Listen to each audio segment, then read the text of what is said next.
ರಾಣಿ ಒಂದು ವಾರ ಆದಮೇಲೆ ಹೋಗಿ ಬರೋಣ ಅಂತ ಹೇಳಿದ್ಲು ಅವ್ರ ಊರಲ್ಲಿ. ನನ್ನ ತಂಗಿ ಇದ್ದಾಳೆ, ನನ್ನ ತಂಗಿನೂ ಮತ್ತೆ ತಂಗಿ ಮನೆ ಹೆಂಗಿದೆ ಅಂತೇಳಿ ನೋಡ್ಕೊಂಬರ್ಬೇಕು. ನನ್ನ ತಂಗಿಯಿಂದ ಆದ್ರೂ ನಮ್ಮ ಅಪ್ಪ ಅಮ್ಮ ನನ್ನ ಹತ್ರ ಮಾತಾಡೋ ಥರ ಹಾಕ್ತಾರೆ ಅನ್ಸುತ್ತೆ. ಇಷ್ಟು ದಿನ ಅಂತನೂ ನನ್ನ ತಂಗಿ ಮದುವೆ ಆಗದೆ ನಮ್ಮ ಅಪ್ಪ ಅಮ್ಮನ ಜೊತೆಲಿದ್ಲು, ಮಾತಾಡ್ಸಕ್ಕಂತೂ ಆಗ್ತಿರ್ಲಿಲ್ಲ. ಈಗ ಮದುವೆ ಆಗಿ ಈ ರಾಣಿಯರ್ ಮಾವರ ಊರಲ್ಲಿದ್ದಾಳಂತೆ, ಹೋಗಿ ಮಾತಾಡ್ಸ್ಕೊ ಬರೋಣ. ರಾಣಿನೂ ಕರ್ಕೊಂಡು ಹೋಗ್ತೀನಿ ಜೊತೆಗೆ, ಹೆಂಗಾದ್ರೂ ಆಗಲಿ. ನಾನು ಬೇರೆ ನೋಡಿಲ್ವಲ್ಲ, ಹಂಗೇನೆ ಅವ್ರ ಮನೆ ಎಲ್ಲಿದೆ ಅಂತಾನು ಗೊತ್ತಿಲ್ಲ. ರಾಣಿ ಆದರೆ ಕರ್ಕೊಂಡು ಹೋಗ್ತಾಳೆ. ಏನಾದರೂ ಮಾತಾಡಿದ್ರು ಅವಳೇ ಸಮಾಧಾನ ಮಾಡ್ತಾಳೆ. ನನ್ನ ತಂಗಿಗೆ ನನ್ನ ಮೇಲೆ ಸಿಟ್ಟಾಯಿತೋ ಅಥವಾ ಪ್ರೀತಿ ಆಯಿತೋ ಇಲ್ಲವೋ ಒಂದು ಗೊತ್ತಾಗ್ತಾ ಇಲ್ಲ. ಹೋಗಿ ಮಾತಾಡ್ಸ್ಕೊ ಬರೋಣ. ನೋಡೋಣ. ರಾಣಿನ ಮಂತಕ್ಕೆ ಹೋಗಿ ಅವ್ರ ಗಂಡುಗೂ ಅವ್ರ ಅತ್ತಿಗೂ ಹೇಳಿ ಕರ್ಕೊಂಡು ಹೋಗ್ತೀನಿ ನಾನೇ. ನನಗಿವಾಗ ಯಾರು ಇಲ್ಲ ಅಂತ ಅನ್ನಿಸ್ತೈತೆ. ನನ್ನ ತಂಗಿನೇ ನನ್ನ ಏಕೈಕ ಭರವಸೆ ಆಗಿದ್ದಾಳೆ. ನನ್ನ ಹೋಟ್ಲೈತೆ ಬಿಡು, ಹೋಟ್ಲಲ್ಲಿ ದುಡ್ಕೊಂಡು ಹೆಂಗೋ ಜೀವನ ಮಾಡ್ತೀನಿ, ಯಾರು ಇಲ್ಲಿದ್ರೆ ಏನಂತೆ. ಆದ್ರೂ ಏನಾದರೂ ಸಮಸ್ಯೆ ಅಂತ ಬಂದಾಗ ಏನಾರ ಮಾತಾಡಿಸ್ಬೇಕು, ಕಷ್ಟ ಸುಖ ಹೇಳ್ಕೋಬೇಕು ಅಂದಾಗ ಇರಬೇಕಿತ್ತು. ನನಗೂ ಅಪ್ಪ ಅಮ್ಮ ಇದ್ದರೆ ಚೆನ್ನಾಗಿರೋದಲ್ವಾ, ನನ್ನ ಕಷ್ಟ ಸುಖನೂ ಅರ್ಥ ಮಾಡ್ಕೊಂಬರು ಅಂತ ಅನ್ಸುತ್ತೆ. ಅದಕ್ಕೆ ಹೆಂಗಾದ್ರೂ ಮಾಡಿ ನಮ್ಮ ಅಪ್ಪ ಅಮ್ಮನ ಜೊತೆ ಚೆನ್ನಾಗಿರ್ಬೇಕು ನಾನು.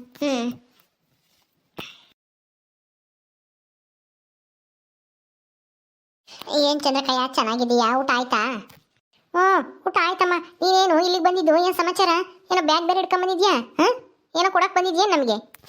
ಅಯ್ಯೋ, ಕೊಡಕ್ಕೆ ಏನೈತಕ್ಕ, ಕೊಡಕ್ಕೇನೂ ಇಲ್ಲ. ನಿಮ್ಮ ಹತ್ರ ಏನೋ ಒಂದು ವಿಷಯ ಕೇಳಬೇಕಾಗಿತ್ತು. ರಾಣಿ ಇಲ್ವಾ ಮನೆಗೆ? ಇದ್ದಾಳ ಒಳಗೆ. ಏನೋ ಮಾಡ್ತಾ ಇದ್ದಾಳೆ ಅಡುಗೆ ಮನೆಗೆ. ಯಾಕಮ್ಮ, ಎಲ್ಗಾದ್ರೂ ಹೋಗ್ತೀರಿ ನೀನು ಅವಳು ಸೇರ್ಕೊಂಡು? ಬ್ಯಾಗ್ಗೆ ಹಿಡ್ಕೊಂಬಂದಿದ್ಯಲ್ಲ. ಅಯ್ಯೋ ಚಂದ್ರಕಯ್ಯ, ನೀನು ಎಷ್ಟು ಬುದ್ಧಿವಂತೇನಕ್ಕ, ನೋಡ್ತಿದಂಗೆ ಕಂಡು ಹಿಡ್ದು ಬಿಡ್ತೀಯಾ ಅಲ್ವೇ? ಇಂಥವ್ರು ಇಂಥ ಕೆಲಸಕ್ಕೆ ಹೋಗ್ತಾರೆ, ಇದಕ್ಕೆ ಬಂದಿರ್ತಾರೆ ಅಂತನ ಎಷ್ಟು ಸರಿಯಾಗಿ ಹೇಳ್ತೀಯ ನೋಡು. ಸಾಕು ಸಾಕು, ನಾನು ಹೊಗಳಿದ್ದು ಏನು ವಿಷಯ ಅಂತ ಹೇಳಿ ಹೇಳು.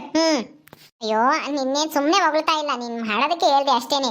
ಏನೂ ಇಲ್ಲ, ನಾನು ನನ್ನ ತಂಗಿ ಮನೆಗೆ ಹೋಗೋಣ ಅಂತ ಇದ್ದೀನಿ. ನನ್ನ ತಂಗಿ ಮನೆಗೆ ಹೋಗು.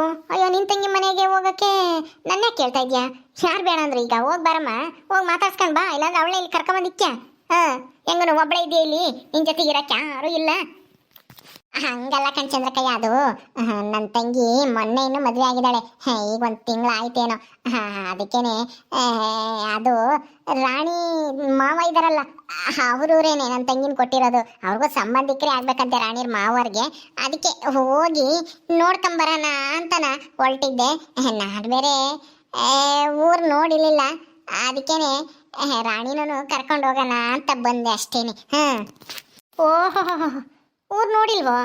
ಅವಳ ಹತ್ರ ಬರ್ಸ್ಕೊಂಡು ಹೋಗು, ಯಾವ ಊರು, ಯಾವ ಬಸ್ ಹತ್ಬೇಕು, ಏನು ಎತ್ತ ಅಂತಾನೆ. ಏನದೇನೇನು ಬೆಂಗಳೂರಾಗ ಐತೆ ಆ ಊರು? ಹಳ್ಳಿ ತಾನೆ ಅದನ್ನು. ಹೋಗು ಕೇಳ್ಕೊಂಡು. ಅಯ್ಯೋ, ಏನಕ್ಕ ಹಿಂಗೆ ಮಾತಾಡ್ತಾ ಇದ್ಯಾ? ನನ್ನ ಕಷ್ಟ ಎಲ್ಲ ಗೊತ್ತಿದ್ದು ನನ್ನ ತಂಗಿಗೆ ನನ್ನ ಮೇಲೆ ಸಿಟ್ಟು. ಅವ್ರ ಮದುವೆಗೂ ಕರೆದಿಲ್ಲ ನನ್ನ. ಅದಕ್ಕೆ ಯಾವ ಮುಖ ಇಟ್ಕೊಂಡು ಹೋಗ್ಲಿ ಹೇಳ್ರಿ? ನಮ್ಮ ಅಪ್ಪ ಅಮ್ಮನೂ ನನ್ನ ಮಾತಾಡ್ಸಲ್ಲ, ಮದುವೆಗೂ ಒಂದು ಮಾತು ಹೇಳಿಲ್ಲ.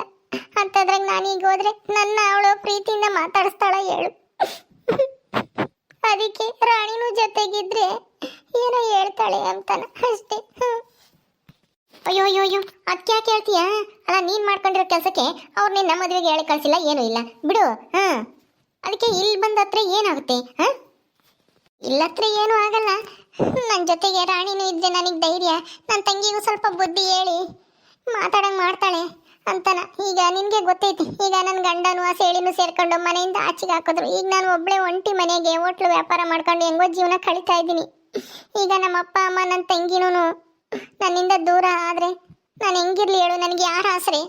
ಅದಕ್ಕೆ ಅವ್ರ ಹತ್ರನಾದ್ರೂ ಚೆನ್ನಾಗಿರೋಣ, ಮಾತಾಡ್ಸ್ಕೊಬರೋಣ ಅಂತ ನನಗೆ ಎಷ್ಟೋ ಧೈರ್ಯ. ನನ್ನಾದ್ರು ಅಂತನ ಯಾರಾದರೂ ಇದ್ದಾರಲ್ಲಪ್ಪ, ನನ್ನ ತಂಗಿ ನನ್ನ ಜೊತೆ ಇದ್ದಾಳೆ, ನನ್ನ ಪರವಾಗಿದ್ದಾಳೆ ಅಂತನ ನನಗೂ ಧೈರ್ಯ ಅಷ್ಟೇನೆ. ಆದರೆ ನನ್ನೊಬ್ಬಳಿಗೆ ಹೋಗಿ ಮಾತಾಡ್ಸೋಕ್ಕೆ ನನಗೆ ಭಯ. ರಾಣಿ ಹೆಂಗೋ ಅಲ್ಲೆಲ್ಲ ಅವ್ರ ಮಾವ ಅವರೆಲ್ಲರೂ ನೋಡವಳಲ್ವಾ, ಕರ್ಕೊಂಡೋಗಿ ಮಾತಾಡ್ತಾಳೆ. ರಾಣಿ ಅದೇ ಇವ್ರ ಮಾವನ ಮಗನ ಮದುವೆ ಆಗಿರೋ ಇದ್ದಾಳಲ್ಲ ಮಲ್ಲಿ ಅಂತನ, ಅವಳ ತಮ್ಮನ್ನೇ ಅಂತೆ ನನ್ನ ತಂಗಿ ಮದುವೆ ಆಗಿರೋದು. ಅದಕ್ಕೇನೆ ಒಂದಕ್ಕೊಂದು ಸಂಬಂಧ ಅಲ್ವಾ, ಹೋಗಿ ಮಾತಾಡ್ಸ್ಕೊಬರೋಣ ಅಂತನ ರಾಣಿನ ಕರ್ಕೊಂಡು ಹೋಗ್ತೀನಿ. ದಯವಿಟ್ಟು ಕಳ್ಸಲ್ಲ ಅಂತ ಮಾತ್ರ ಹೇಳ್ಬೇಡ್ರಿ, ನನ್ನ ಕಷ್ಟ ಅರ್ಥ ಮಾಡ್ಕೊಳಕ್ಕ. ನೋಡೇ ಶಿಲ್ಪ, ಇದಕ್ಕೆಲ್ಲ ಹಿಂಗೆಲ್ಲ ಹೇಳ್ಬಿಟ್ರೆ ನಮ್ಮ ರಾಣಿನ ನಮ್ಮ ರಮೇಶ ಕಳಿಸ್ತಾನೆ ಅಂತ ಅನ್ಕೋಬೇಡ. ಸುಮ್ಮನೆ ಹೋಗು, ನಿನ್ನ ಕೆಲಸ ನೀನು ನೋಡ್ಕೊಂಡು. ನಮ್ಮ ರಾಣಿಗೆ ಕೆಲಸ ಇದ್ದಾವೆ, ಹೊಲ್ದಾಗೆ ಕೂಲಿಯರ್ ಬೇರೆ ಬರ್ತಾರೆ, ಬುತ್ತಿ ತಗೊಂಡೋಗ್ಬೇಕು.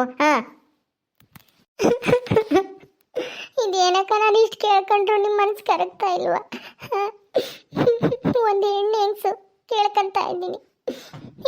ಹುಷಾರಿಗೆ ನಿಮ್ಮ ಸೊಸೆ ನನ್ನ ಜೊತೆ ಕಳಿಸ್ಕೊಡಿ. ಇವತ್ತು ಹೋಗ್ಬಿಟ್ಟು ಬಂದ್ಬಿಡ್ತೀವಿ ಸಾಯಂಕಾಲದಷ್ಟೊತ್ತಿಗೆ. ದಯವಿಟ್ಟು ಇಲ್ಲ ಅಂತ ಹೇಳ್ಬೇಡಿ. ಅಯ್ಯೋ ಶಿಲ್ಪ, ಅಳಬೇಡ್ರಿ, ಕಣ್ಣೀರು ಹಾಕ್ಬೇಡ, ಸುಮ್ಮನಿರು. ನಿನ್ ತಂಗಿ ನಿನ್ನ ಚೆನ್ನಾಗಿ ಮಾತಾಡಿಸ್ತಾಳೆ. ಮಾತಾಡಿಸ್ತಾಳೋ ಇಲ್ವೋ ಗೊತ್ತಿಲ್ಲ, ಆದ್ರೆ ನನ್ನ ಜೊತೆಗೆ ಕಷ್ಟದಲ್ಲಿರೋರ್ಗೆ ಒಂದ್ ಸ್ವಲ್ಪ ಸಹಾಯ ಮಾಡ್ಬೇಕು ಅಂತ ಅನ್ಸಲ್ವಾ ರಾಣಿ? ಬಾರೆ ನನ್ನ ಜೊತೆಗೆ ಹೋಗೋಣ ದಯವಿಟ್ಟು. ಅಕ್ಕ ಚಂದ್ರಕಯ್ಯ ಕಳಿಸ್ಕೊಡಿ, ನಾನು ಒಬ್ಳೆ. ಅಯ್ಯೋ ಯಾಕೆ ಹೇಳ್ತಾ ಇದೆಯಾ ಶಿಲ್ಪ? ಕಣ್ಣೀರು ಹಾಕ್ಬೇಡ, ಸುಮ್ಮನಿರು. ಅಯ್ಯೋ ಏನೋ ಆಯ್ತು ನಂಗೆ ಅಳ್ತಾ ಕುಂತಿದ್ಯಲ್ಲ ಕಣ್ಣೀರು ಹಾಕೊಂಡು. ಸುಮ್ಮನಿರು, ಅಳಬಾರ್ದು. ಇನ್ನೇನ್ ಮಾಡ್ಲಕ್ಕ, ನನ್ನ ಸಹಾಯಕ್ಕೆ ಯಾರು ಇಲ್ಲ. ಏನೋ ರಾಣಿ ಆದ್ರೂ ನನ್ನ ಸಹಾಯಕ್ಕೆ ಬರ್ತಾಳೆ ಅಂದ್ರೆ ನೀವು ಅದಕ್ಕೂ ಬೇಡ ಅಂತ ಹೇಳ್ತಾ ಇದ್ದೀರಾ. ಅಯ್ಯೋ ಅಳ್ಬೇಡ, ಸುಮ್ಮನಿರೇ ಶಿಲ್ಪ, ಅಳ್ಬೇಡ, ಸುಮ್ಮನಿರು. ನನಗೇನಮ್ಮ ಕರ್ಕೊಂಡೋಗು. ಆದರೆ ರಮೇಶ ಬಂದ ನೋಡು, ಅವನ್ನೇ ಕೇಳಮ್ಮ. ಅವ್ನ ಗಂಡನ್ನೇ ಕೇಳ್ಕೊಂಡು ಅವ್ನು ಕಳ್ಸಿರೆ ಕರ್ಕೊಂಡೋಗು. ಆಮೇಲೆ ನಾನು ಕಳ್ಸಿರೆ ನಾನು ಬೈದ್ರೆ ಏನು ಮಾಡೋದು ಹೇಳು? ಅದಕ್ಕೆ ನಾನು ಬೇಡ ಅಂತ ಹೇಳ್ದೆ. ರಮೇಶ, ಈ ಶಿಲ್ಪ ಏನೋ ರಾಣಿನ ಅವ್ರ ಮಾವರವ್ರಿಗೂ ಏನೋ ಕರ್ಕೊಂಡು ಹೋಗ್ತಾಳಂತಪ್ಪ. ಬೇಡ ಅಂದಿದ್ಕೆ ಅದಕ್ಕೆ ಕಣ್ಣೀರು ಹಾಕೊಂಡು ಅಳ್ತಾ ಇದ್ದಾಳೆ. ನನ್ನ ಕಷ್ಟಕ್ಕೆ ಯಾರು ಇಲ್ವಾ, ಯಾರು ಆಗಲ್ವಾ ಅಂತಾನ. ನೀನೇ ಏನಾದರೂ ಹೇಳಪ್ಪ. ಅಯ್ಯೋ ಶಿಲ್ಪ, ಅಳೋಂಥದ್ದು ಏನಾಯ್ತು ಈಗ? ಕಣ್ಣೀರು ಹಾಕೋಕ್ಕೆ ಏನಾಯ್ತು? ಯಾರು ಏನು ಮಾಡಿದ್ರು? ಈಗ ನಿನ್ನ ಗಂಡನಿಂದ ದೂರ ಇದ್ಕಿದೆಯಲ್ಲ, ಬೇರೆ ಮನೆ ಮಾಡ್ಕೊಂಡು ಹೋಟ್ಲು ನೋಡ್ಕೊಂಡು ಆರಾಮಾಗಿದೆಯಲ್ಲ, ನಿನಗೇನು ಬಂದಿದೆ ಅಳೋಂಥದ್ದು? ಏನಾಯ್ತು ಹೇಳು, ಏನು ಬೇಕು ನಿನಗೆ? ನನಗೇನು ಬೇಡ ರಮೇಶ್ ಅವರೇ, ನಿನ್ನ ಹೆಂಡತಿನ ಸ್ವಲ್ಪ ನನ್ನ ಜೊತೆ ಕಳಿಸ್ಕೊಡಿ ಇವತ್ತು. ಸಾಯಂಕಾಲದೊಳಗಡೆ ಬಂದ್ಬಿಡ್ತೀವಿ ಇಬ್ರು. ಅಷ್ಟೇನೆ, ನಿಮ್ಮಿಂದ ಅಷ್ಟು ಮಾಡಿದ್ರೆ ತುಂಬ ಉಪಕಾರ ಆಗುತ್ತೆ. ಆಯ್ತಾಯ್ತು, ಕಣ್ಣೀರು ಹೊಸ್ಕೊಳ್ರಿ. ಹಿಂಗೆ ಕಣ್ಣೀರು ಹಾಕೋದ್ರಿಂದ ಏನು ಪ್ರಯೋಜನ ಇಲ್ಲ. ಈಗ ಏನಾಯ್ತು? ಎಲ್ಲಿಗೆ ಹೋಗ್ತಾ ಇದ್ದೀರಾ? ಏನಕ್ಕೆ ನನ್ನ ಹೆಂಡ್ತಿನ ಕರ್ಕೊಂಡು ಹೋಗ್ತಾ ಇದೆಯಾ? ಏನಾಗಬೇಕಾಗಿತ್ತು? ಅದೇನು ಇಲ್ಲ, ರಾಣಿರ ಮಾವರೂರಲ್ಲೇ ನನ್ನ ತಂಗಿ ಮದುವೆ ಆಗಿರೋದು. ಅದಕ್ಕೆ ರಾಣಿನ ನನ್ನ ಜೊತೆ ಕರ್ಕೊಂಡು ಹೋಗ್ತೀನಿ ಅಂತನ. ನನ್ಗೆ ಯಾಕೋ ನನ್ನ ತಂಗಿ ನಾನು ಮಾತಾಡಿಸ್ತಾಳೋ ಇಲ್ವೋ, ಬೈತಾಳೋ ಅಂತ. ಬೈದ್ರೆ ನನಗಂತೂ ಸಿಕ್ಕಾಪಟ್ಟೆ ಬೇಜಾರಾಗುತ್ತೆ. ಅದಕ್ಕೆ ರಾಣಿನೂ ಜೊತೆಗಿದ್ರೆ ನನಗೆ ಸ್ವಲ್ಪ ಧೈರ್ಯ ಅಂತನ. ಅವಳು ನನಗೆ ಧೈರ್ಯ ತುಂಬ್ತಾಳೆ ನನ್ನ ಜೊತೆಗಿದ್ರೆ ಅಂತನ ಕರ್ಕೊಂಡು ಹೋಗ್ತೀನಿ. ದಯವಿಟ್ಟು ಇಲ್ಲ ಅನ್ಬಿಡ್ಬೇಡ್ರಿ. ನಿನ್ನ ಕಾಲಿಗೆ ಬಿದ್ದು ಕೇಳ್ಕೊಂತೀನಿ ರಮೇಶ್ ಅವರೇ, ನನ್ನ ಜೊತೆ ಕಳಿಸ್ಕೊಡಿ ಅವಳನ್ನ. ಹೌದಾ, ಸರಿ ಆಯಿತು. ಕಣ್ಣೀರು ಒರೆಸ್ಕೋ ಶಿಲ್ಪ, ಕಳಿಸ್ತೀನಿ, ಅಳಬೇಡ, ಸುಮ್ಮನಿರು. ಅಲ್ಲ, ಅಷ್ಟಕ್ಕೆಲ್ಲ ಕಣ್ಣೀರು ಹಾಕೊಂಡು ಅಳ್ತಾ ಇದೆಯಲ್ಲ, ಏನೋ ಆಯಿತು ಆಗಬಾರ್ದು ನನಗೆ. ಸಮಾಧಾನ ಮಾಡ್ಕೋ. ಮತ್ತೆ ಇನ್ನೇನು ಮಾಡೋದು ಹೇಳು? ನನ್ನ ಕಷ್ಟಕ್ಕೆ ಯಾರೂ ಸಹಾಯ ಮಾಡಲಿಲ್ಲ ಅಂತಂದರೆ ಹೇಳೋದೊಂದೇ ಬಾಕಿ ತಾನೆ. ನಾನು ಅಷ್ಟೊತ್ತಿಂದ ಕೇಳ್ಕೊತಾ ಇದ್ದೆ, ನಿಮ್ಮಮ್ಮ ಕಳ್ಸಲ್ಲ ಅಂತ ಹೇಳ್ಬಿಟ್ರು. ನೋಡಿ, ನಾನೇನಾದ್ರೂ ಅವಳೇನಾದ್ರೂ ಮನೆ ಕೆಲಸಕ್ಕೆ ಕರ್ಕೊಂಡು ಹೋಗ್ತಾ ಇದ್ದೀನ, ಏನೋ ಊರಿಗೆ ಕರ್ಕೊಂಡು ಹೋಗ್ತಾ ಇದ್ದೀನಿ. ಏನೋ ನನಗೆ ತುಂಬ ಪರಿಚಯ, ನನ್ನ ಜೊತೆಗಿದ್ರೆ ನನಗೆ ಧೈರ್ಯ ತುಂಬ್ತಾಳೆ ರಾಣಿ ಅಂತನ ನನ್ನ ಜೊತೆ ಕಳಿಸ್ಕೊಡಿ ಅಂತ ಹೇಳ್ದೆ. ಅಷ್ಟೇನೆ, ಅಷ್ಟಕ್ಕೇನೆ ಏನೋ ಅಂದ್ಬಿಟ್ರು. ಅಯ್ಯೋ, ನಾನೆಲ್ಲ ಏನೇ ಅಂದೆ? ಅವಳಿಗೆ ಕೆಲಸ ಐತೆ, ಕೂಲಿಯರು ಬಂದರೆ ಬುತ್ತಿ ತಗೊಂಡೋಗ್ಬೇಕು, ಬರಲ್ಲ ಅವಳು ಅಂತ ಹೇಳ್ದೆ. ಅಷ್ಟೇನೆ, ಅಷ್ಟಕ್ಕೆ ಹಿಂಗೆ ಕಣ್ಣೀರು ಆಗ್ತಾ ಇದೆಯಲ್ಲ ತಾಯಿ. ಏನೋ ಮಾಡ್ದೆ ಅನ್ಬಾರ್ದು ಅಂದೆ ಅನ್ನಂಗೆ. ಬಿಡು, ಈಗ ಅಳಬೇಡ, ಕಳಿಸ್ತೀನಿ ಅಂತ ಹೇಳವನಲ್ಲ ಅವನೇನೆ. ರಾಣಿ ಹೋಗಮ್ಮ, ಹೋಗು. ಅದೇನು ಕೇಳ್ಕೊಂಡು ಅದೆಲ್ಲಿಗೆ ಹೋಗ್ಬೇಕು, ಹೋಗಿ ಮಾತಾಡ್ಸ್ಕೊಂಡು ಬರಗಮ್ಮ. ಇವಳು ಯಾಕೆ ಹಿಂಗೆ ಅಳ್ತಿದ್ದಾಳೆ? ಏನೋ ಆಯ್ತು ಅಮ್ಮಂಗೆ. ಆಯಿತು ರಾಣಿ, ಹೋಗಿ ಬರೋಗು. ಶಿಲ್ಪನ ಕರ್ಕೊಂಡು ಅದೆಲ್ಲ ನಿಮ್ಮ ಮಾವರೂರ್ಗಂತೆ ಹೋಗಿ ಅದ್ಯಾರನ್ನ ಮಾತಾಡಿಸ್ಕೊಂಡು ಬೇಗ ಬರ್ರಿ. ಸರಿ ಆಯ್ತು ರೀ, ಹೋಗಿ ಬರ್ತೀವಿ. ಶಿಲ್ಪ, ಅಳ್ಬೇಡ, ಸುಮ್ಮನೆ ಬರ್ತೀನಿ, ನಡಿ. ಸರಿ ಆಯ್ತು ರಾಣಿ, ಬಾ ಹೋಗೋಣ.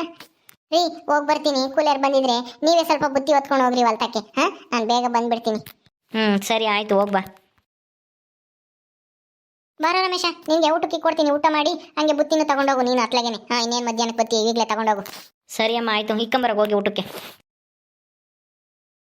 ಓಕೆ ಸ್ನೇಹಿತರೆ, ಈ ವಿಡಿಯೋನ ಇಲ್ಲಿ ಮುಗಿಸ್ತಾ ಇದ್ದೀವಿ. ಈ ಕಥೆಯನ್ನು ಮುಂದುವರಿಯುತ್ತೆ. ನಿಮ್ಮೆಲ್ಲರಿಗೂ ಈ ವಿಡಿಯೋ ಇಷ್ಟ ಆದರೆ ಲೈಕ್ ಮಾಡಿ, ಶೇರ್ ಮಾಡಿರಿ. ಹಾಗೆ ಇನ್ನು ಯಾರ್ಯಾರು ನಮ್ಮ ಚಾನಲ್ ಸಬ್ಸ್ಕ್ರೈಬ್ ಮಾಡ್ಕೊಂಡಿಲ್ವೋ ದಯವಿಟ್ಟು ಸಬ್ಸ್ಕ್ರೈಬ್ ಮಾಡ್ಕೊಳ್ರಿ.